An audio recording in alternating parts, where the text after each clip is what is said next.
Hi అండి, నమస్తే. Welcome to my channel voice of Lakshmi. Sunanda ఆఫీస్కు చేరుకునేసరికి కొంచెం హడావిడి కనిపించింది. సీట్లో కూర్చుందో లేదో మేనేజర్ నుంచి కబురొచ్చింది. సునంద, జోనల్ ఆఫీస్ నుంచి సర్ప్రైజ్ ఆడిట్ టీం వచ్చింది. మన రికార్డులన్నీ అడిగినవి అడిగినట్లు చూపించాలి. నువ్వు దగ్గరుండి వాళ్ళకి ఎక్స్ప్లెయిన్ చేయాలి, మేనేజర్ ప్రకాశ్ రావు చెప్పాడు. సునంద నీరు కారిపోయింది. ఆడిట్ అంటేనే భయం, పైగా సర్ప్రైజ్ ఆడిట్. సార్, నాకు అర్జెంటు పనుంది సార్, సెలవు చీటీ ఇచ్చిపోదామని వచ్చాను భయపడుతూ చెప్పింది. నో, ఈవేళ లీవేళ పెడతావు, కుదరదు. నాకు అర్జెంటు పనుంది సార్. ఉంటాయి, కానీ ఆఫీస్కి సర్ప్రైజ్ ఆడిట్ ఎప్పుడు పడితే అప్పుడు రాదు. వాళ్లకు మన ఆఫీస్లో ఫ్రాడ్ జరిగినట్లు అనుమానంగా ఉందిట. ఈ పరిస్థితుల్లో నేనెవరికీ లీవ్ గ్రాంట్ చేయకూడదు. అదమా ఇచ్చినా వాళ్లకు నీ పైన అనుమానం ముంచుకొస్తుంది నచ్చ చెప్పాడు మేనేజర్ ప్రకాశరావు సునందకు. నేనేం తప్పు చేయలేదు కదా సార్. ఆ సంగతి నీకు తెలుసు, నాకు తెలుసు. కానీ వాళ్ళకి తెలియాలంటే అన్ని రికార్డులు వెరిఫై చేయాలిగా. కొంచెం మాటకారివి నువ్వే. దగ్గరుండి వాళ్ళకి కావాల్సిన అవసరాలన్నీ దగ్గరుండి చూసుకో. లంచ్ కూడా మౌర్య హోటల్లో అరేంజ్ చేశాను అందరికీ.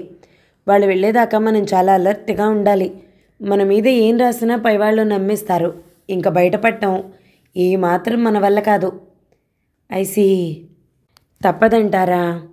పోనీ 1 గంట పర్మిషన్ ఇస్తే నేను ఇంటికి పోయి వస్తాను బ్రతిమాలతో అడిగింది. అయ్యో, గంట కాదు, నిమిషం కూడా చాలా అమూల్యం. నీ మాటలతో వాళ్లను బురిడి కొట్టిస్తూ ఉండు. సాధ్యమైనంత వరకు వాళ్ళ మైండ్ డైవర్ట్ చెయ్యి సూచనలు ఇచ్చాడు. ఏం సార్, నిజంగానే మన ఆఫీస్లో ఫ్రాడ్ జరిగిందని భయపడుతున్నారా? అనుమానించింది. అయ్యో, వీళ్ళ సంగతి నీకు తెలీదు. కోడిగుడ్డుకు ఈకలి పీకే రకం, అందుకే మన జాగ్రత్తలో మనం ఉండాలి అంటూ కొన్ని జాగ్రత్తలు చెప్పాడు సునందకి మేనేజర్ ప్రకాశరావు. అంతే, సునంద అలా బుక్ అయిపోయింది. వచ్చిన 2 ఆడిటర్లను చూసుకుంటూ వాళ్ళు అడిగినవి అందిస్తూ వాళ్ళని మాటల్లో పెడుతూ జోకులేస్తూ లంచ్ అవర్ దాకా గడిపింది. మేనేజర్ ప్రకాశరావు వచ్చి వారిని భోజనాలకు పిలిచాడు. సార్, మీరు వెళ్ళిరండి, నేను ఇంటికి వెళ్ళి వెంటనే వస్తాను చెప్పింది సునంద తప్పించుకుందామని. నో, మాకు కంపెనీ ఇవ్వు సునంద, మేనేజర్ ఆజ్ఞ. మీరు వస్తే బాగుంటుంది ఆడిటర్ చెప్పాడు. ఇంకా 2-3 బలవంతం చేయడంతో వారి వెంట హోటల్కి పోలేక తప్పలేదు. ఫుడ్ తీసుకుంటుందన్న మాటే కానీ ఆమె ఆలోచనలు మధురిమ చుట్టూ ఉన్నాయి. నిద్ర లేచిందా? భోజనం చేసిందా? ఇల్లు పీకి పందిరేయదు కదా. ఏంటి ఏదో ఆలోచిస్తున్నావు? మీ ఆయన గురించా? సీరియస్గా అడిగాడు మేనేజర్ ప్రకాశరావు. ఉలిక్కి పడింది సునంద. మా ఆయన గురించా? మొహం పాలిపోయింది సునందకు. అరే, జస్ట్ ఫర్ జోక్ నవ్వాడు ప్రకాశరావు. అదే, కాబోయే మీ ఆయన గురించి, మీ కలల మన్మధుడి గురించి ఆలోచిస్తున్నారా? ఆడిటర్ హాస్యంగా అడిగాడు. సునంద బుగ్గలు సిగ్గుతో ఎరుపెక్కాయి, పెదవులు వణికాయి, కళ్ళు కిందికి వాలిపోయాయి.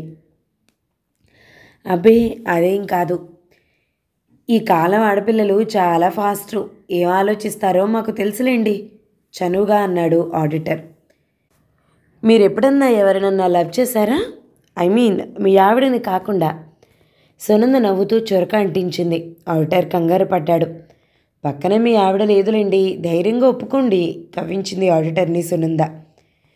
నిజం చెప్పనా సునంద, నా జీవితంలో ఇంతవరకు నీ అంతటి అందమైన అమ్మాయి తారసపడలేదు, కాబట్టి నేను లవ్ చేయలేదు ఆడిటర్ అవధాని సిగ్గుపడుతూ చెప్పాడు. కొయ్యకండి సార్, ఆఫ్టర్ ఆల్ నేనెంత.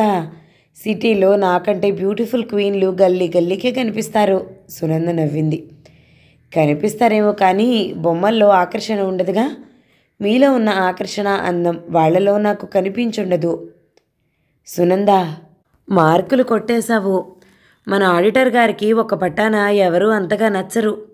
అటువంటిది నువ్వు నచ్చావంటే మనందరి అదృష్టం అన్నాడు ప్రకాశరావు. మీ ఆఫీస్కి సునంద అసెట్. అందంలోనే కాదు, తెలివితేటల్లో, వర్క్మెన్షిప్లోనూ పెద్ద అసెట్ అవధాని ఉవాచ. సార్, నన్ను మరీ ఆకాశానికి ఎత్తేయకండి.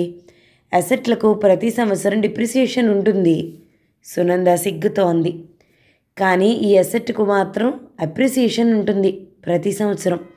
ఇంతకీ నిన్నెవరు చేసుకుంటారో కానీ వాడంతటి అదృష్టవంతుడి ప్రపంచంలో మరొకడుండడు అవధాని అభినందించాడు. సునంద కళ్ళు మెరిశాయి క్షణకాలం. ఆ వెంటనే మొహం నల్లబడిపోయింది. తలదించుకునేటంత తప్పు నువ్వేం చేయలేదు సునంద. దేవుడిచ్చిన అందాలు నీవి. ఆ అదృష్టవంతుడి కోసం రేపటి నుండి మేమంతా కలిసికట్టుగా వెతుకుతాం అన్నాడు ప్రకాశ్రావు. షూర్ హైదరాబాద్ పోగానే నేను అదే పనిలో ఉంటాను. బై మీకు ఎలాంటి భర్త కావాలి అడిగాడు అవధాని. సారీ, భర్త కాదు కావలసింది, నాకు మగాడు సిగ్గుపడుతూనే ఖండించింది సునంద. జోక్ అర్థమై అందరూ పకపకా నవ్వేశారు. కరెక్ట్, ఆల్రెడీ పెళ్ళైన భర్త ఈమెకెందుకు, మగాడు కావాలి పెళ్ళికి, బ్రహ్మచారి కావాలి ప్రకాశ్రావు నవ్వుతూ చెప్పాడు.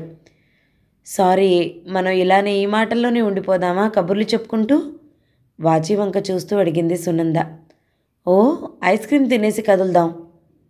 మేనేజర్ ప్రకాశ్రావు బేరన్ని పిలిచి ఆర్డర్ ఇచ్చాడు.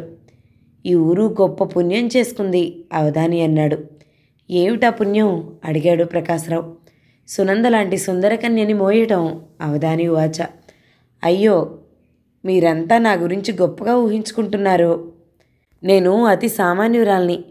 చందమామ వెనక వైపు ఉన్న చీకటి నాకు కూడా ఉంది సునంద చిన్నగా చెప్పింది. ఫ్రంట్ పర్సనాలిటీ, బ్యాక్ మున్సిపాలిటీ అన్న సామెత అందరికీ కాదు. చంద్రుడి కన్నా మచ్చుంటుందేమో కానీ మా సునందకు మచ్చుండదు చెప్పాడు ప్రకాశ్రావు. కరెక్ట్, ఆమె ఏం చెప్పినా మనం నమ్మం.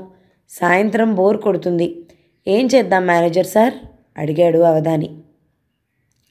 ఆఫీస్ కాగానే మిమ్మల్ని నా కారులో పికప్ చేసుకుని పిక్చర్కి తీసుకుపోతాను చెప్పాడు ప్రకాశ్రావు. ఏంటి మనిద్దరమేనా అవధాని నిరాశగా అడిగాడు. కావాలంటే మా స్టాఫ్ కుందని పిలుస్తాలేండి చెప్పాడు. స్టాఫ్ అందరూ ఎందుకు, సునంద చాలు అవధాని చెప్పాడు. ఓ సునందా అన్నాడు ప్రకాశ్రావు. సారీ సార్, నాకు కుదరదు, ఇంటికెళ్ళాలి. అయితే పిక్చర్ క్యాన్సిల్ అవధాని కోపంగా లేచి నిలబడ్డాడు. సార్ కోపడకండి.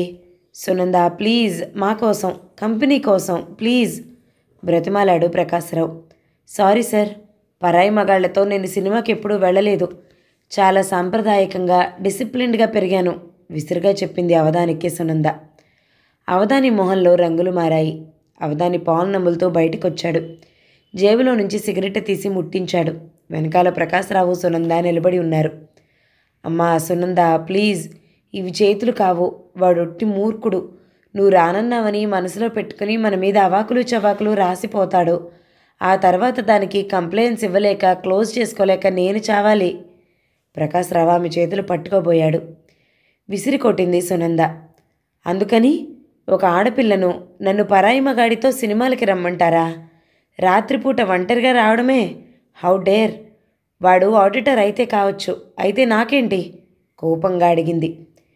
నేను ఉన్నా కదమ్మా నీ బాస్ని, నీ వెంట, నా కోసం రామ్మా. నాకు ఇష్టం లేదు, అటువంటి పనులు నాకు నచ్చవు. అయ్యో జస్ట్ కంపెనీ, ఇంకా కావాలంటే కొంతమంది లేడీ స్టాఫ్ని కూడా పిలుస్తాను, అందరం కలిసి వెళదాం సరేనా బతిమాలతో అడిగాడు. సునంద ఆలోచనలో పడింది. కొత్త ఊరు, కొత్త వాతావరణం, మేనేజర్ మంచివాడే, ఆడిటర్ గురించి తెలీదు. సరే, మిగతా వాళ్ళు వస్తానంటే నాకు అభ్యంతరం లేదు సునంద చెప్పింది. ఆ బాధ్యత నాది. కనీసం ఇంకా ఓ 3 లేడీ స్టాఫ్ను, 2 జెంట్స్ స్టాఫ్ను పిలుచుకొస్తాను చెప్పాడు. ఆఫీస్ అయిపోగానే నేను ఇంటికి వెళ్ళొస్తాను చెప్పింది. అది కూడా చూద్దాం, అంతగా అయితే నా కారులో వెళ్ళొద్దు గానిలే. ఎవరున్నారు ఇంటి దగ్గర? మీ అమ్మ నాన్న, ఇంకెవరు ఆరా తీశాడు ప్రకాశ్రావు. కంగారు పడింది సునంద. లేదు, నాకు అర్జెంటు పనుంది, అప్పుడు సంగతి అప్పుడు ఆలోచిద్దాం. ఆడిటర్ అసహనంగా సిగరెట్ మీద సిగరెట్ తాగుతున్నాడు. పదండి పోదాం చెప్పింది సునంద. ఆ తర్వాత అవధానిని బుట్టలో వేసుకోవటం సునందకు తేలికైంది. ఎక్కువగా సినిమా కబుర్లు చెప్పసాగింది. పాత సినిమా పాటలు, పాత సినిమాల్లోని హాస్యం కథ, మ్యూజిక్ వగైరాలు చెప్పి అతన్ని ఆకట్టుకుంది. సాయంత్రం ఇంటికి పోదాం అనుకుంది కానీ ఆడిట్ అయ్యేసరికి 6 దాటింది. సినిమా 6:30కే మొదలు. అందుకని ప్రకాశ్రావు ఆమెకు ఆ అవకాశం ఇవ్వలేదు. 2 కార్లలో మొత్తం 10 మంది కొత్త సినిమాకి వచ్చారు. అవధాని సునంద పక్కన సెటిల్ అయిపోయాడు. ఇంకోవైపు మిగిలిన లేడీ స్టాఫు, అటువైపు manager, gents staff. Avadhani cinema కంటే ఎక్కువగా సునందని చూస్తున్నాడు. ప్రతి చిన్న అవకాశం వచ్చినా సినిమా గురించి కమెంట్ చేయటం, ఆమె అభిప్రాయం అడగటం చేస్తున్నాడు. మధ్య మధ్యలో ఆమె చేతులు ముట్టుకోవటం చేస్తున్నాడు. ఇంటర్వెల్లో అందరికీ కూల్ డ్రింక్లు, గరం పల్లీలు వగైరా ఏర్పాట్లు మేనేజర్ చేసేశాడు. సినిమా పెద్దగా ఆసక్తికరంగా లేకపోయినా అవధాని జోకులు ఆసక్తికరంగా ఉన్నాయి. అతని అమాయకత్వం, ఆడవాళ్ళంటే అతనికున్న బలహీనత సునందకు అర్థమైపోయింది. ఎంతటి మగధీరుడైనా కొంగు తగిలితే మెలికలు తిరిగిపోతారు. ఆ కోవలోకి చెందినవాడే అవధాని. కావాలని చెప్పి మేరీని అతని పక్కన కూర్చోపెట్టి తను ఇంకో సీట్లో కూర్చుంది. కానీ అవధాని మొహమాట పడకుండా మేరీని లేపి సునందనే పక్కన కూర్చోపెట్టుకున్నాడు. అవధాని గారు, ఈ గంట సేపంటే నేను మీ పక్కన కూర్చున్నాను. తర్వాత మీరు హైదరాబాద్ వెళ్లాల్సిందే కదా, దానికోసం ఇంత ఆరాటం ఎందుకో? సునంద అడిగింది. సునంద, స్వర్గానికి బెత్తడి దూరంలో ఉన్నాను. ఈ మధుర జ్ఞాపకాలతో తర్వాత కాలం గడిపేస్తాను నిట్టూరుస్తూ అన్నాడు. అవధాని గారు, మీకు మీ ఆవిడకు సరిపోదా అడిగింది. చిచి, అది ఆడపుట్టక పుట్టలేదు, వట్టి జడ పదార్థం వికారంగా మొహం పెట్టాడు అవధాని. అంటే మీకు మీ ఆవిడకి అస్సలు పడదా అడిగింది రహస్యంగా, అస్సలు అనే పదాన్ని నొక్కి పలుకుతూ. అస్సలు అంటే ఏదో కాపురం చేస్తున్నావు నసిగాడు. రాత్రిపూట ఎలా అర్ధంతరంగా ఆపేసింది. నా కర్మ, అది గుర్రు పెట్టి నిద్రపోతుంది, నాకు నిద్ర రాదు.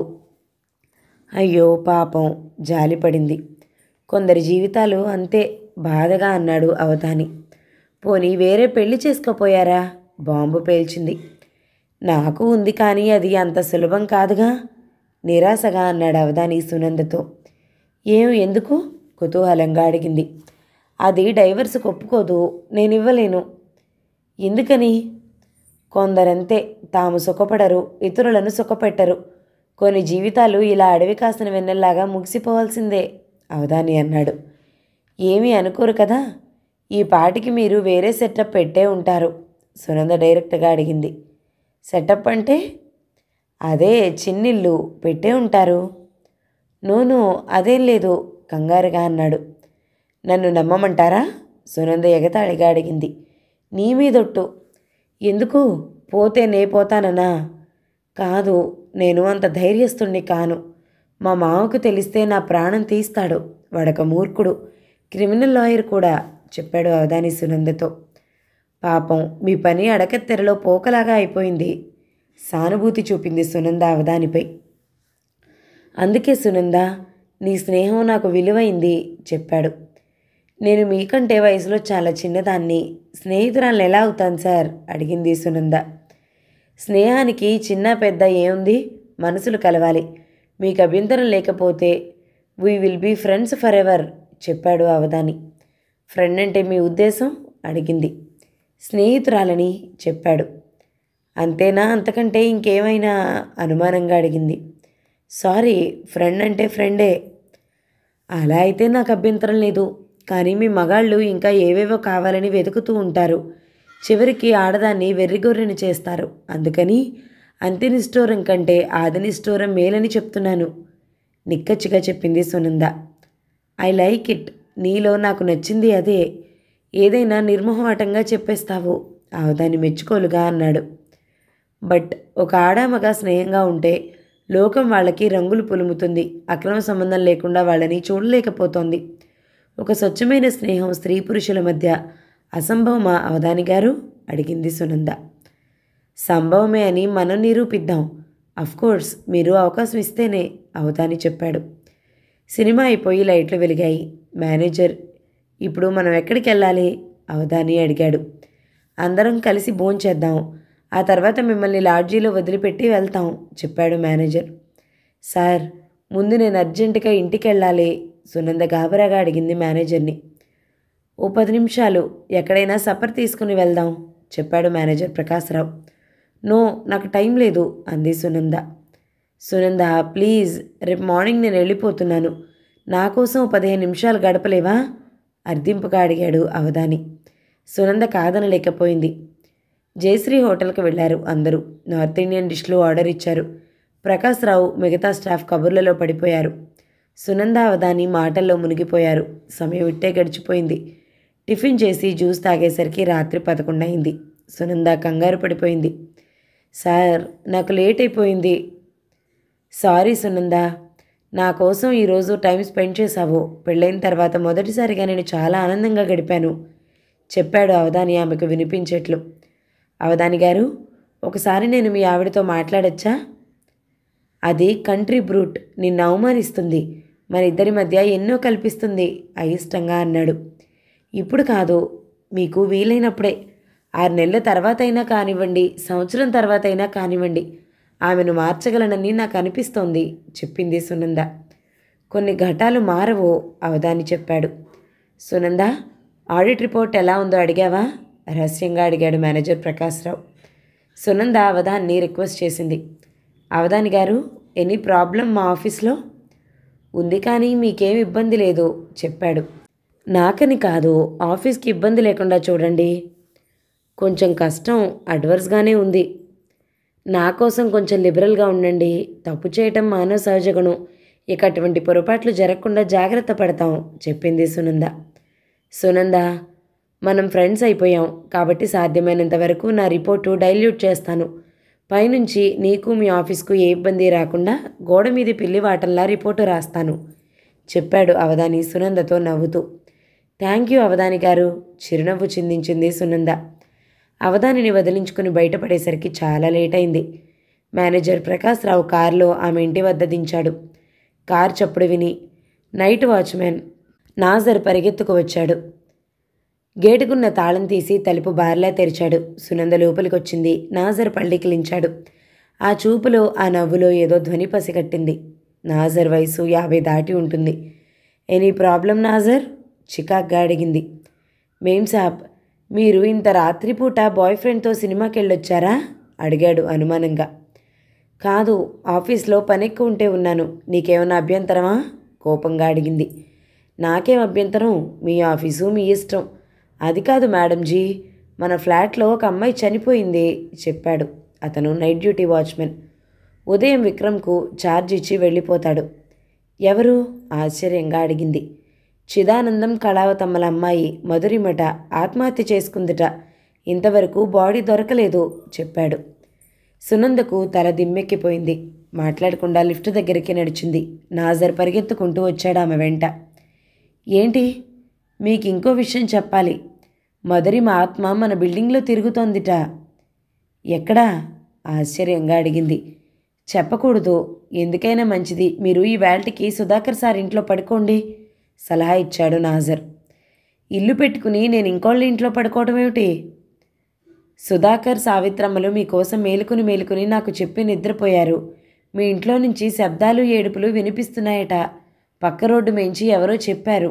మీ బెడ్రూమ్లో లైటు వెలిగి ఆరిపోతుందిట. ఆ వెలుతురులో ఆకారం కనిపిస్తోందిట. కొందరు దాన్ని మధురిమ ఆత్మ అని, దెయ్యమని అంటున్నారు. మీకు ఈ జాగ్రత్త చెప్దామని సునందతో పాటు లిఫ్ట్ ఎక్కి చెప్పాడు. నాకు దెయ్యాల మీద నమ్మకం లేదు చెప్పింది. నాకు ఇందాకటి దాకా నమ్మకం లేదు, కానీ ఇప్పుడు నమ్మకం వచ్చింది. లిఫ్ట్ ఆగింది. తలుపు తెరుచుకుని బయటకొచ్చింది. నాజర్ వెంటపడ్డాడు. ఇంకా వదల్లేదు. మేం సాబ్, ఆలోచించండి.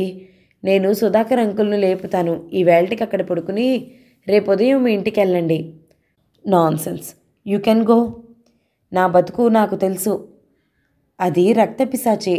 మెడ పట్టుకుని కొరికి నెత్తురు తాగుతుంది. డ్రాకులా సినిమా చూడలేదా ఏం అడిగాడు. దెయ్యాలు భూతాలు పిశాచాలు నన్నేమీ చేయలేవు. తన ఫ్లాట్ దగ్గర చేరుకుని తాళం తీయబోయింది. ఈలోగా ఎదురు ఫ్లాట్ తలుపు తెరుచుకుని సుధాకర్ సావిత్రులు బయటకొచ్చారు. సునంద, ఇట్రా, తలుపు తీయొద్దు భయంగా చెప్పాడు. ఏమైంది మీకు? సునంద ఆశ్చర్యంగా కోపంగా అడిగింది.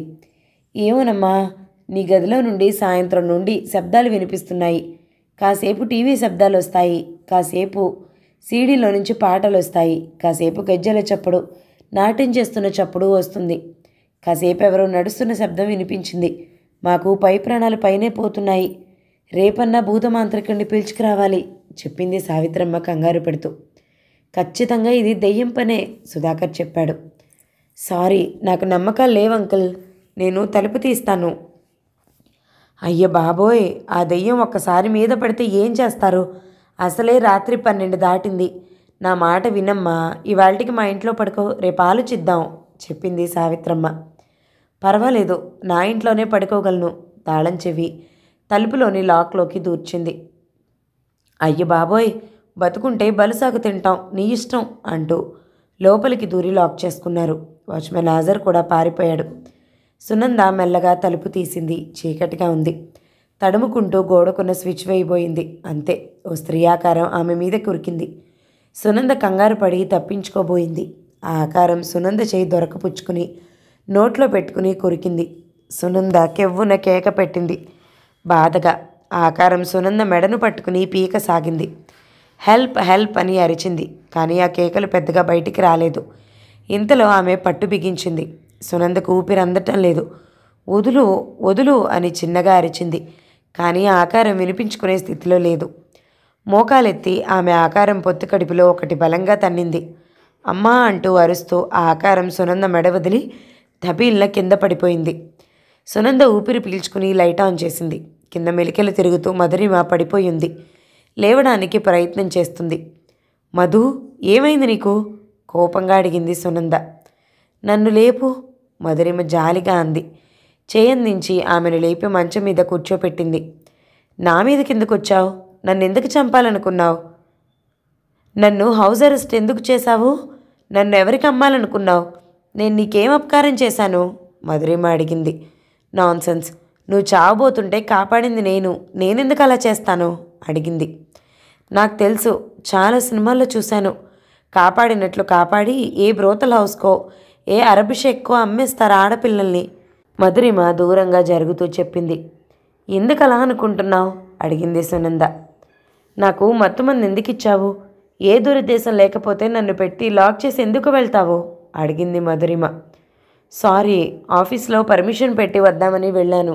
నిన్నెన్నిసార్లు లేపినా నువ్వు లేవలేదు, అందుకని లాక్ చేసి వెళ్ళాను. వద్దామనుకున్నాను కానీ ఆఫీస్లో అత్యవసరమైన పని పడి రాలేకపోయాను. అదే, ఆ షేక్ గాడు నీకు దొరికుండడు. వాడి కోసం ఎదురు చూశావు, అందుకే లేట్ అయింది. ఏడుస్తూ చెప్పింది మధురిమ. పద, నిన్ను మీ అమ్మా నాన్నలకు అప్పగిస్తాను చెప్పింది. నేను చావనన్నా చేస్తాను కానీ అక్కడికి పోను చెప్పింది. అది తర్వాత సంగతి. నీ గొడవ నాకెందుకు? మీ అమ్మా నాన్నలకు అప్పచెప్తాను. ఆ తర్వాత నీ దారి నీది, నా దారి నాది. నువ్వు చస్తావో బ్రతుకుతావో అక్కడ నిర్ణయించుకో సునంద చెప్పింది. ఇద్దరూ వాద ప్రతివాదనలోకి దిగారు. కాసేపటికి తలుపులు తెరుచుకుని లోపలికొచ్చారు చిదానందం, కళావతమ్మలు. వారి వెనకాల సుధాకర్, సావిత్రి, నాజర్లు. అమ్మా మధు, ఇక్కడేం చేస్తున్నావమ్మా? కళావతమ్మ బావురుమంటూ మధురిమను కౌగిలించుకుంది. రామ్మ, మన ఇంటికి వెళ్దాం. చిదానందం ఆమె చేయి పట్టుకున్నాడు. మధురిమ ఏడుస్తూ లేచి నిలబడి వారి వెంట నడిచింది. ఆగండి, మీ అమ్మాయి మీకు దొరికిందని తీసుకుపోవడమేనా? అసలు ఏం జరిగింది, ఎలా జరిగింది అని ఆలోచించడం లేదా? కోపంగా అడిగింది సునంద. థ్యాంక్ యూ సునంద గారు. మా అమ్మాయిని మీరు కాపాడి మీ ఇంట్లో దాచారు. కానీ మాకు ఆ విషయం ఉదయం చెప్పుంటే మాకెన్ని తిప్పలుండేవి కావు. దీనికోసం పోలీసులు గాలిస్తున్నారు. మా బంధువులంతా గల్లీ గల్లీ వెతుకుతున్నారు. పొద్దుటి నుండి పచ్చి మంచినీళ్ళు ముట్టుకోకుండా మేము ఏడుస్తూనే ఉన్నాం. కొంచెం కోపంగా నిష్ఠూరంగా చెప్పాడు చిదానందం సునందతో. ఆడదాని నోట్లో నూగింజ నానదంటారు. ఇంత సీక్రెట్ అలా దాచావమ్మా? కాస్తుంటే పోలీసులు నిన్ను కిడ్నాప్ చేశావని అరెస్ట్ చేసేవాళ్ళు చెప్పింది కళావతమ్మ. ఇప్పటికే అవకాశం లేకపోలేదు నాజర్ చెప్పాడు.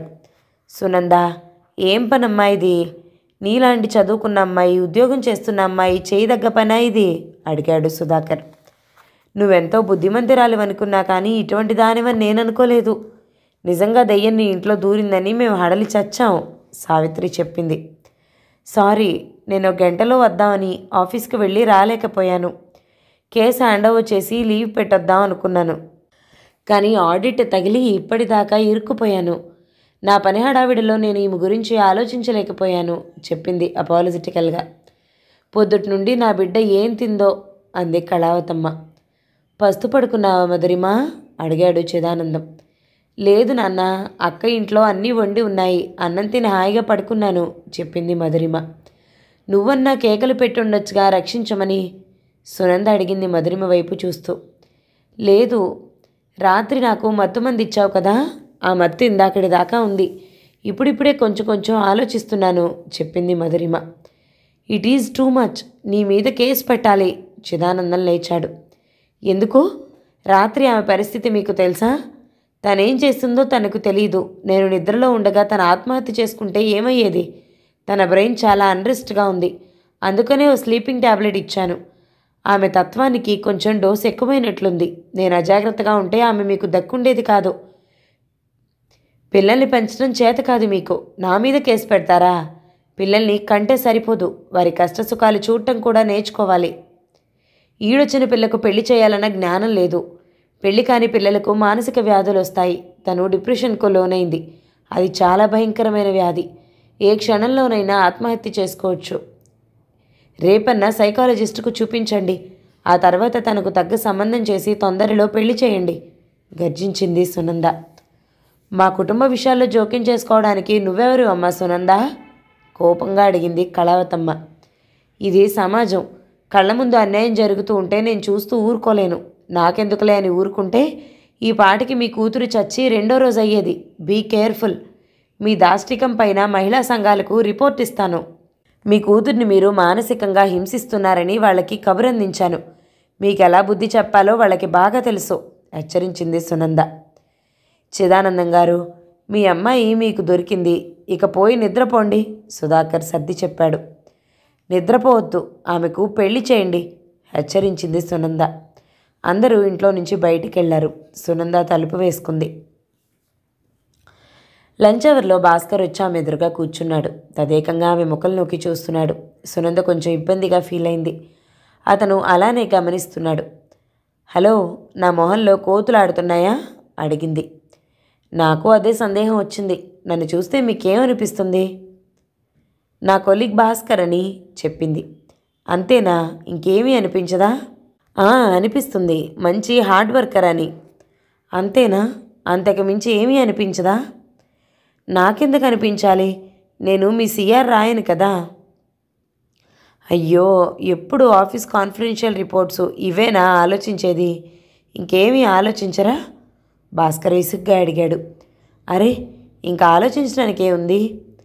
ఒక బాయ్ ఫ్రెండ్ గురించి ఓ గర్ల్ ఫ్రెండ్ ఏమీ ఆలోచించదా? భాస్కర్ ఆమె కళ్ళలోకి చూస్తూ అడిగాడు. ఇది ఆఫీసు, అందరూ మనల్ని గమనిస్తున్నారు. మీరు వచ్చిన పనేమిటో చెప్తే సంతోషిస్తాను, మాట మార్చుతూ అడిగింది. డామిట్, కథ అడ్డం తిరిగింది, గొణుక్కున్నాడు. ఏం, కన్యాశుల్కం నాటకం కానీ చదివారా? నేను రమ్మంటే మీరు నా వెంబడి ఎక్కడికి రారు, కానీ అదే ముక్కు మొహం తెలియనివాడు పిలిస్తే వెళ్ళిపోవడమే అన్నాడు. ఏంటి మీరనేది? అదే ఆ ఆడిటర్ గార్డు గురించి. అతను పిలవగానే ఎగురుకుంటూ వెళ్ళారే, దాని గురించి కోపంగా అన్నాడు.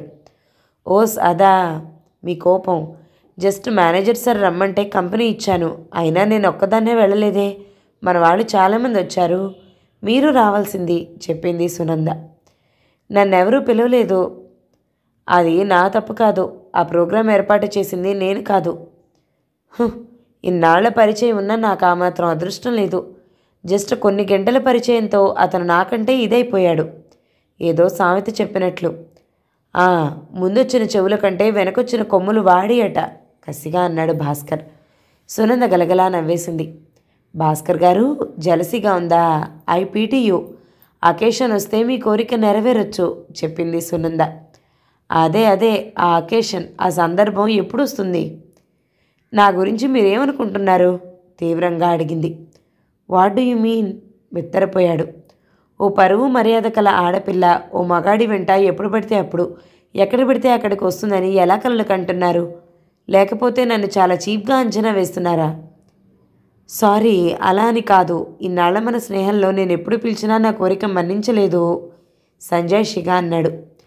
చూడండి భాస్కర్, పెళ్లి కాని పిల్లవాడు ఓ ఆడపిల్లను సినిమాకి పిలిస్తే చూసేవాళ్లకు చాలా అద్దాలు కనిపిస్తాయి. అలా అని ఎందుకు అనుకోవాలి? సదుద్దేశంతో చూడొచ్చుగా. తాటి చెట్టు కింద కూర్చుని పాలు తాగినా కళ్ళు తాగుతున్నాడు అనుకోవటం సహజం.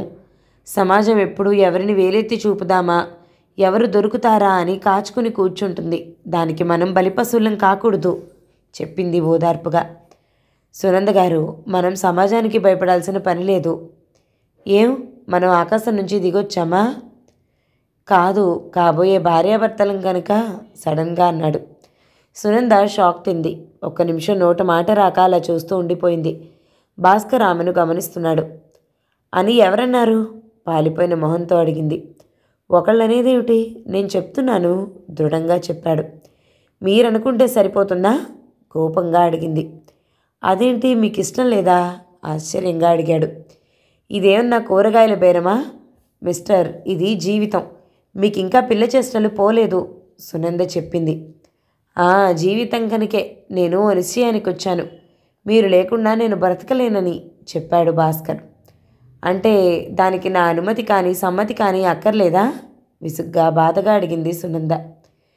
ఇందులో మీకు ఇష్టం లేకపోవడానికి నాకు ప్రత్యేకించి ఏ కారణం కనపడలేదు. నేను జాబ్ చేస్తున్నాను, అందగాన్ని, ఈడుకు తగ్గ జోడును. మీకు మనసిచ్చాను. ఏ ఆడపిల్లకైనా ఇంతకంటే ఏం కావాలి? భాస్కర్ ఆత్మవిశ్వాసంతో చెప్పాడు. సునంద అతని వంక తేరిపారా చూసింది. నా గురించి మీకు ఏం తెలుసని నిర్ణయం తీసుకున్నారు? అడిగింది. మీ గురించి ఇంకా ఏం తెలుసుకోవాలి? అజంతా శిల్పం లాంటి అందం, బంగారానికి తావి అబ్బినట్టు ఉద్యోగం, కోకిల లాంటి కంఠస్వరం, అద్భుతమైన తెలివితేటలు, పనిలో ఏకాగ్రత. ఇంకా ఏం తెలుసుకోవాలి? భావావేశంతో ఊగిపోతూ అన్నాడు భాస్కర్. చూడండి భాస్కర్, దయించి మీ సీట్లోకి పోయి కూర్చోండి. మన మధ్య ఏం జరిగిందో ఎవరికీ చెప్పొద్దు, అందరూ చూస్తున్నారు. ఈర్ష్యతో చస్తూ ఉంటారు, గొణిగాడు. మీకు ఏం సందర్భంలో ఏం మాట్లాడాలో, ఎవరితో ఎలా మాట్లాడాలో తెలిసినట్లు లేదు, చెప్పింది సునంద. సారీ, నేను మీనమేషాలు లెక్క వేస్తూ ఉంటే ఇంకెవడన్నా గద్దలా వచ్చి తన్నుకుపోతాడని నా భయం.